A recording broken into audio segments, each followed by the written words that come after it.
हज़रत सुल्तानुल आरफ़ीन हक़ बाहू रहमतुल्लाह अलैह इबियात बाहू ऐं ॿियनि तसनीफ़नि में पंहिंजी ज़ात खे सुञाणण ऐं ज़ात इलाही जे इरफ़ान जी तलक़ीन कनि था। ज़िक्र व फ़िक्र अल्लाह ताला जे ज़ाती इस्म सां लगाव ऐं ताल्लुक़ जी तालीम ॾियनि था। इश्क़ इलाही हुज़ूर अकरम सल्लल्लाहु अलैहि वसल्लम जन जी मोहब्बत खे ईमान जो वसीलो करार ॾियनि था। तज़किया ऐं नफ़्स खे आरिफ़नि अवलियत ॾिनी आहे। नफ़्स जी इस्लाह सां ई अंदर जी पाकीज़गी पैदा थिए थी, जंहिंसां ई इरफ़ान हक़ हासिल थिए थो।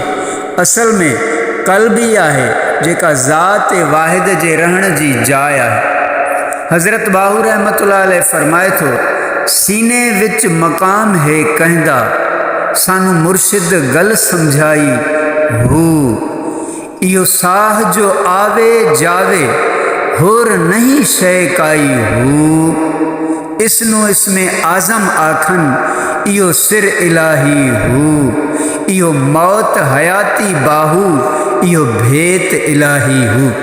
कुरान हकीम में अचे थो, वफ़ी अनफुसिकुम अफ़ला तुबसिरून, छा अवां पंहिंजे नफ़्स अंदर में नथा ॾिसो।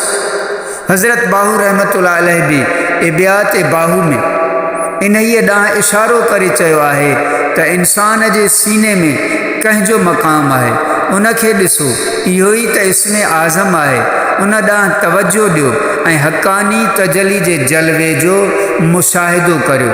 हज़रत मूसा अलैहिस्सलाम जो ख़ासि मक़ाम ऐं मर्तबो इहो हो जो हिन खे कोह तूर ते ज़ात इलाही जे जलवे जी तजली जो दीदार थियो।